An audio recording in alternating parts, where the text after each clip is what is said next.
Welcome everyone to another Observability Clinic, Dynatrace Business Events Ingest, leveling up business events capturing, parsing, storage, and metric extraction. I'm back here with Klaus. Servus, Klaus. Servus, Andy. Hey, thank you so much for doing the next session on business events, because we did one a couple of weeks ago.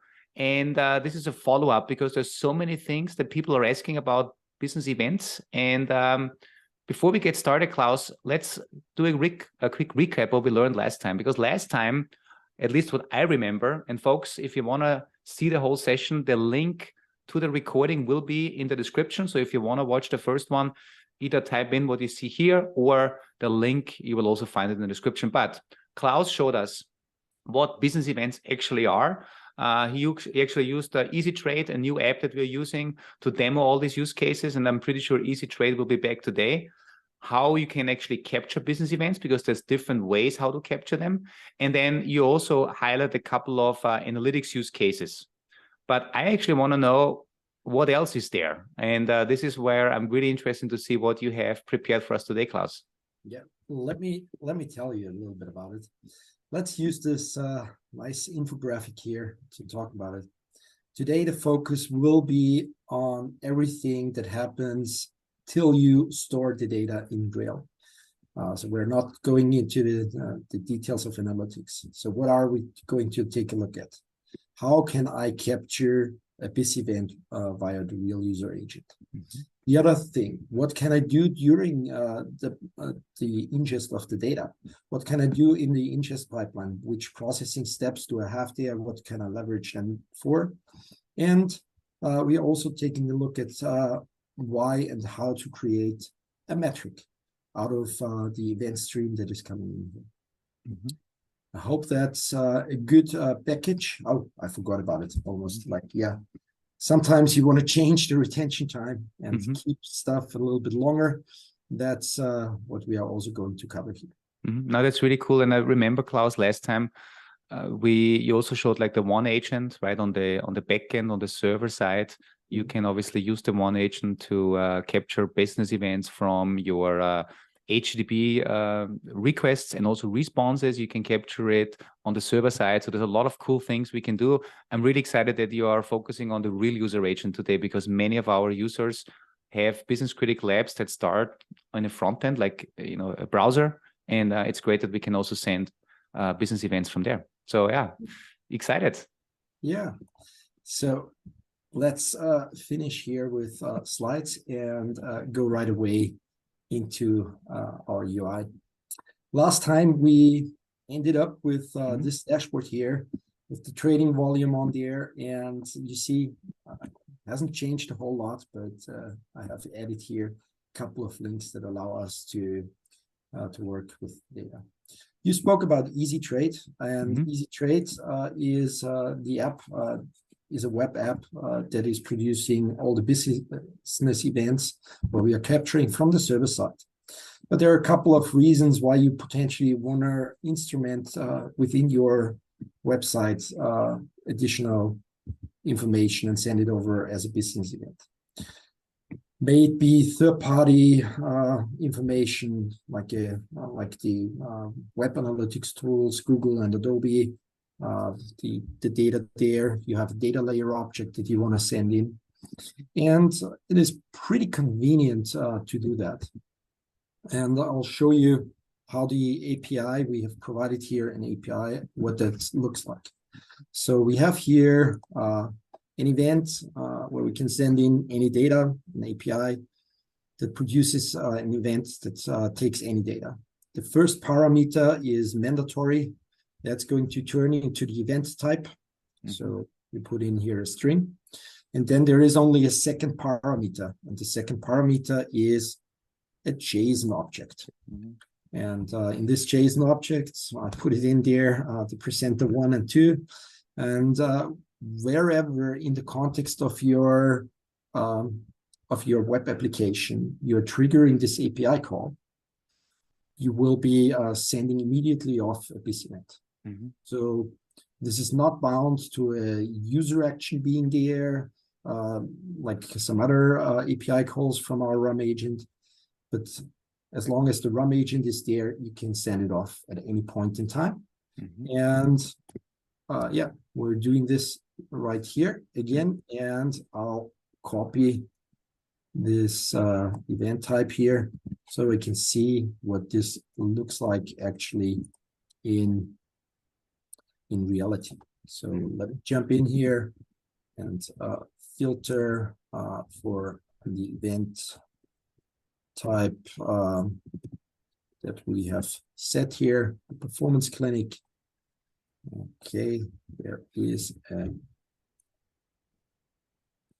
small type line here. Let's see. So automatically, I mean, you see, I did it earlier today already, but immediately coming in, the event, that's the one that we just produced. And what happens is that it automatically gets enriched. So, for example, we know which application it's originating from. Remember, as long as you are using our agent, the business event is always in context, automatically part of Smartscape. Also, automatically, we are enriching key information, like which browser was it, which browser type, what was the user agent string, that kind of information that you're used to from a real user monitoring perspective is automatically added here. I'm running here on Windows machine, but we also have here the presenters, plus we have here our topic that is about sending a business event from a real user agent. Hey, Klaus, just a quick recap for people that might be new to this. If you switch over to the EasyTrade app again, so this is your business critical app. In your case, it's EasyTrade. It's a sample app that we have. It runs on an infrastructure that is already monitored with Dynatrace. Therefore, you automatically get the Dynatrace real user monitoring agent injected, which gives you that Dynatrace JavaScript object that your developers can use, and you, in your case, showed it through the console. So you can just make calls to the Dynatrace real user agent and now send also business events. And a business event is always an event type, and then any type of JSON. So you can put in any type of data, and as you're sending it over, it will get enriched with more data that we know about what app it is, what browser, what's the user agent string, and all this stuff. So we enrich it with more information. And the nice thing is this will be, I remember from last clinic, this will always be sent and always be captured, guaranteed, because this is also the magic with business events. There's no sampling, there's no nothing. You have 100% capture rate. That's also very important. Thanks for bringing up the accuracy topic again, because real user monitoring has its challenges. So this guarantee, as long as the JavaScript is being executed, yes, we're sending it over. But be aware that due to GDPR, cookie policies, or ad blockers, the JavaScript may not run. We have seen their discrepancy. So we've seen their discrepancy. If you really need the 100% accurate data and you want to get there, then you want to take a look at the backend or one agent capturing, because that's where we can deliver higher accuracy.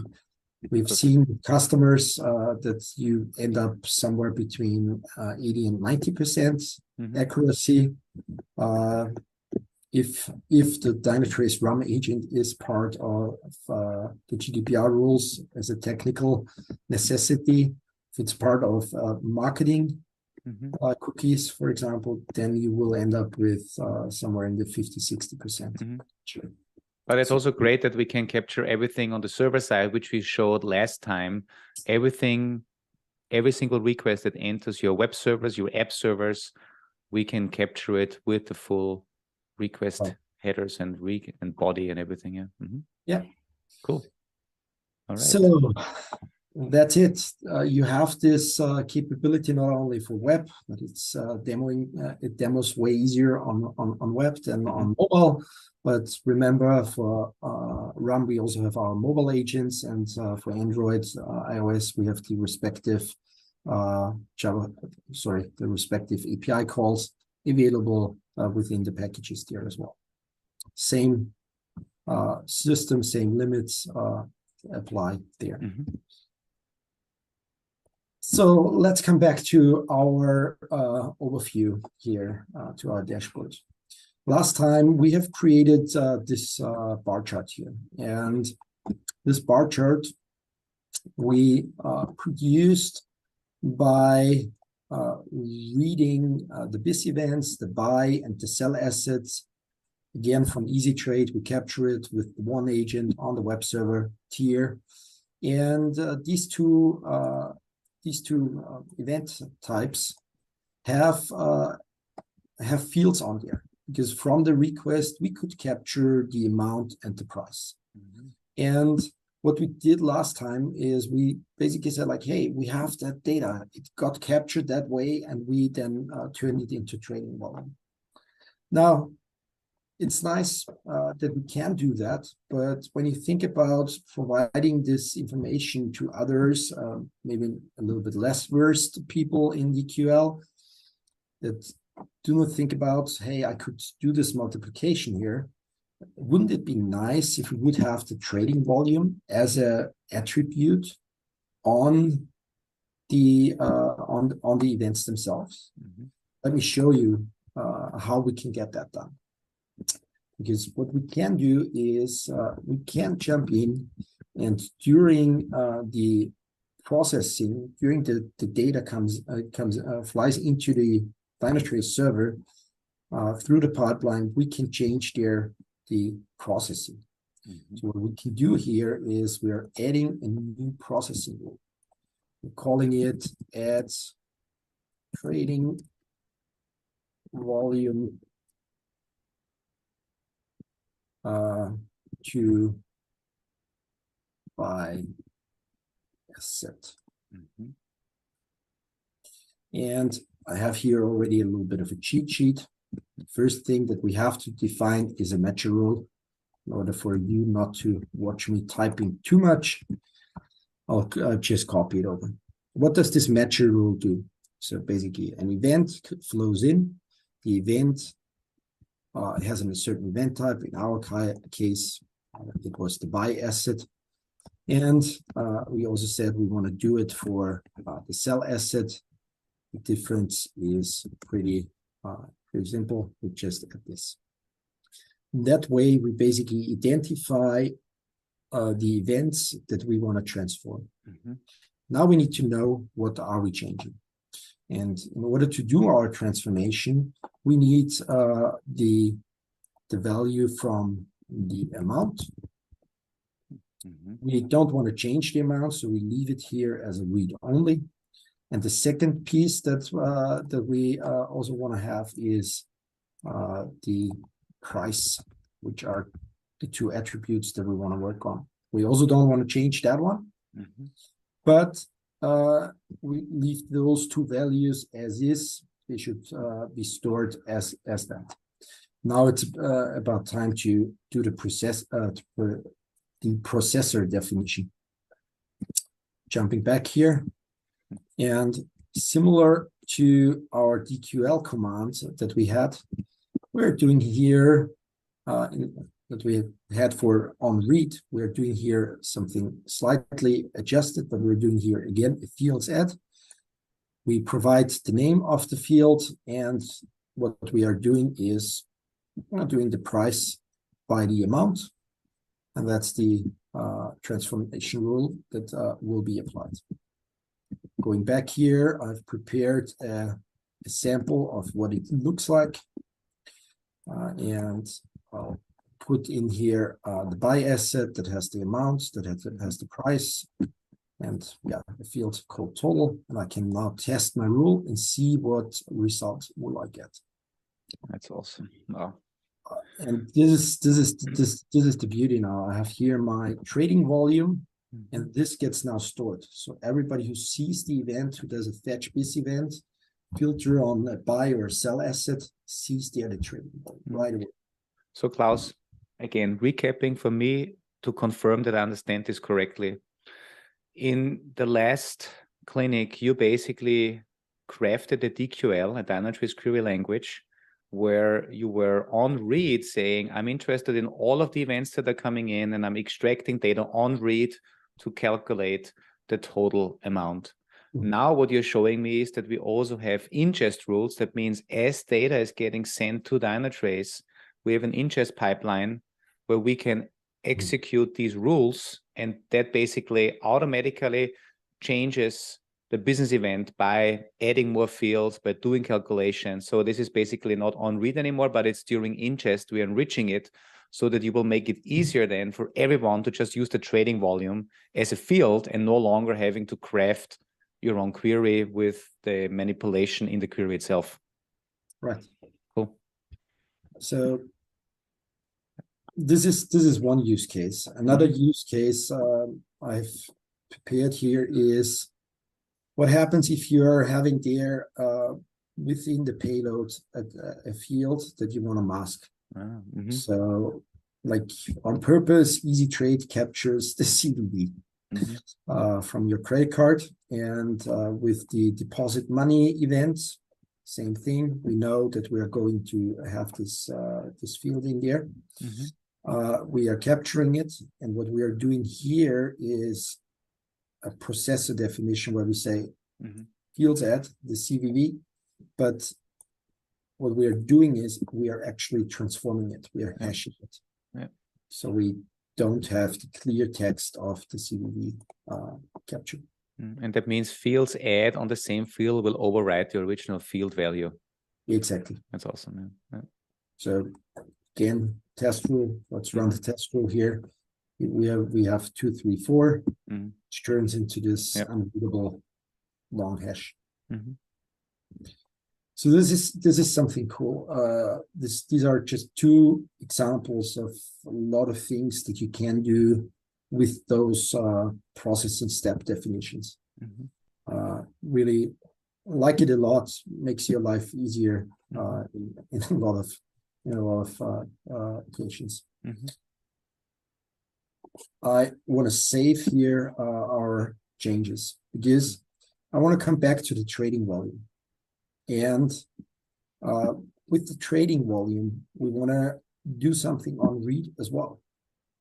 We want to create a metric. Why would we want to create a metric when we can do everything on read? For a very simple reason, because we may want to hand it over to Davis and want to have a seasonal baseline from Davis, and we want to alert on it. That's kind of reasons why we want to create a metric. So you see, we have here already a few. I've prepared one, the trading volume, all the way to the bottom. What we have to have is this key. The key is what we can use later on in the data explorer to see what the metric looks like. And all we do in this rule is that we look for by asset whenever we are seeing an event that matches this by asset. We are going into an attribute, and we're using now the trading volume that we just created to create a metric out of it. And in our case, we don't have to add dimensions. We could add dimensions, so everything that is on the event can be a dimension. We could put in here the account ID, which is captured with the buy and the sell asset, for example. We could put that in here. Discard here the changes. You already saw me opening here our data explorer. If I throw in here the trading volume, I pick it, I run my query, I'll get automatically my trading volume metric and I can work with. As I have this metric, I have all the beautiful mechanisms to analyze, to put it on a dashboard and chart it there. That's all good things that you can do with metrics. Don't want to go into the details here, but yeah. I'm jumping back to the metric extraction, and what else can I do with it? Right underneath, we have the anomaly detection. What we want to do now is we also want to alert in case the trading volume is not where it should be. So we're adding here a metric event. It is trading volume out of band. So it's out of band. We are looking for metric selector. We have here our key that we used before. We don't want to apply a management zone in our case here. And we don't want to do a static threshold. We want to leverage Davis seasonal baseline here. And for sure, if trading volume is not there, we also want to alert. We want to alert not only if trading volume is above or below, but as soon as it is outside of the corridor, we potentially have there a reason to wake up people. And last but not least, we give it a good title, Andy and Klaus having fun with alerts. So, and we can define what type of alert it is. Do we want to have here an availability issue? Because of that, we allow it to merge with other Davis to merge it. We are done with all our settings. Save. Once we save it, we basically have now this Davis watching the trading volume that we just created, that we created a metric for. Now Davis will let us know if it is outside of the expected normal. It's really powerful, and especially if you think about the whole use case now, what you showed us, right? You showed us that we can ingest business events either on the front end, RAM, or on the back end. We can take this raw data, we can then transform it on ingest and create additional fields, like in your case, the total value, the total balance, or the total amount. We can then use this to chart. I immediately thought about SLOs, obviously, right? Because that's a big topic for me. And you can use any metric now for alerting as well, but not only for static alerting, but Davis has the seasonal baselining. And you can just say, hey, I want to get alerted in case my trading volume goes out of seasonal baselining. And that's just phenomenal. And everything very, very simple and very easy. Yeah. Talking about SLOs, you just inspired me. For this, you see up here, this rule here, like it's about payment errors. Yeah. What we're doing here is we are counting the payment errors and we're creating their things. Like we copy that metric selector because in a different session we used it to create here an SLO. Oh, that's awesome. Looking at payment errors derived. And Klaus, this also reminded me, and I know we have some hints later on as we close this out to some of the sessions that happened at Perform, where customers talked about how they're using business events, and capturing payment order process information is just phenomenal, right? You can capture order information on every stage of the order and the payments, and then defining SLOs is now, that's great. Yeah. Exactly. But we remember my initial slide. We said we are talking about stuff ahead of storing the data. We're not diving into the analytics. Let's get back on track here. Because we have one last thing that I want to show you. During the ingest of the data, you can also define how long you want to store it. And let's say for a compliance reason, we may want to store the data for 3 years. And a very beautiful thing there, if you look at the BIS events on this environment that are coming in, we have there multiple different event providers. We have there our Easy Travel, our Easy Trade, SME company, our Salesforce integration, definitely a topic for another performance clinic. But let's assume for the sme.com page, for compliance reasons, we're doing there something where we have to store the data, let's say for 3 years. Now, how can we achieve that? We can achieve that by defining during ingest, the bucket is silent. A bucket has a certain limit on how long it stores the data. And we want to create here a rule and assign to one of the buckets, the data. So our rule is SME, compliance 3 years. That's the rule's name, and we want to store the data in one of these buckets. Obviously, for us, it's 3 years. We can pick between default is 35 days, 1 year, or 3 year.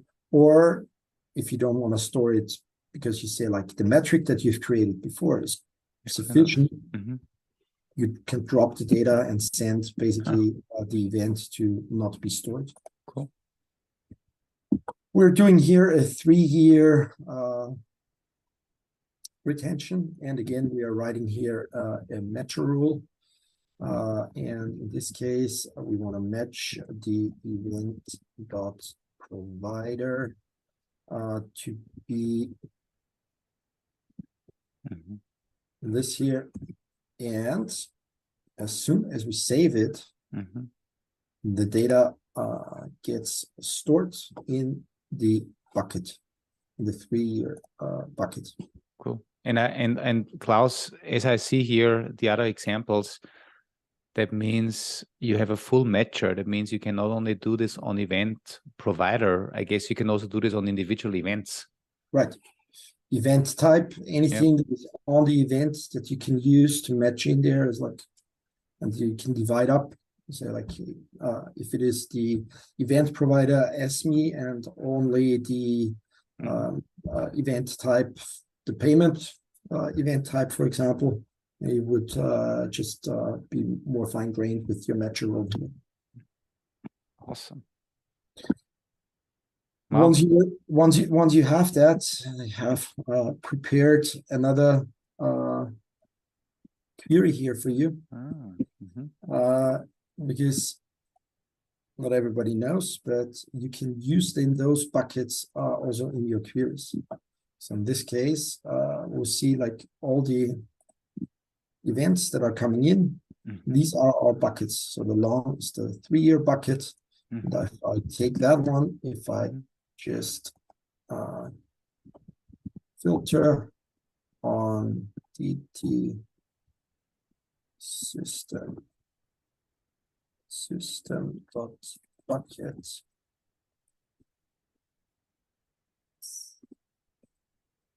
Now you see me again typing queries. That's the reason why I have everything prepared. I can take a look at the stuff that is on it. And we see already our com SME order canceled events coming in here. Yeah. Very cool. I think that's the next level of BIS events. Yeah. But yeah, I think we are not done yet. No, exactly. We have to do another, we have to meet for another session. Definitely. And Klaus, I know we wanted to highlight a couple of additional assets we have. If you want to move to the next slide. Yeah, you did a great session at Perform with Mark Forrester from Mitchells and Butlers. Folks, you can get this one through the on-demand. There's a direct link that you will also see in the description of this video. So you can either find it by name, obviously, but we will also post the link in the description. Maybe, Klaus, just like 1 or 2 sentences on what Mark showed there. Mark was one of the very, very early adopters of the business event capability and also of our new platform UI and the capabilities there. One example that he brings up is how he is capturing actually the tips that the waiters are getting, how he's capturing it with BIS events, and how he is every week transferring over that information to the finance team using our workflow engine. Oh, that's awesome. Workflow engine to distribute it there. That's just one example of what he's doing. It's like great stuff. Take a look at it. Got this morning another email from him saying like, hey, these are the other use cases. And like, yeah, we need to work on these use cases to get it over here to you, to Performance Clinic or other things as well. This is really great resources. Cool. And there is, I think, one more reminder, folks, for Perform. In case you have not seen Perform, perform.dynatrace.com. You can watch the keynotes and the breakouts. Just go to perform.dynatrace.com and it's all there on demand. And I believe the last slide that we have some additional resources, blogs, documentation, university content, same thing. The links will also be part of the description. And Klaus, with this, I think this is chapter number 2, I would say, and there will be a chapter number 3 because I want to know more about, or at least I think you told me you want to then focus more on the analytics opportunities that we have. Exactly. How can you run, how can you set up something like Marketed? Mm-hmm. How can you, I think I also want to share a couple of these use cases from our customers that we are seeing. Mm-hmm. Plenty of stuff for you in your performance clinics. Yeah. Cool. Hey, Klaus, with this, thank you so much. And hopefully everybody that watched this, you learned something new. You got inspired about what's possible. Try it out. Give us, especially Klaus, feedback because he's driving a lot of the innovation here. And with this, Klaus, I say, tschüss ins Müllviertel. Vierte. Servus. Bye-bye.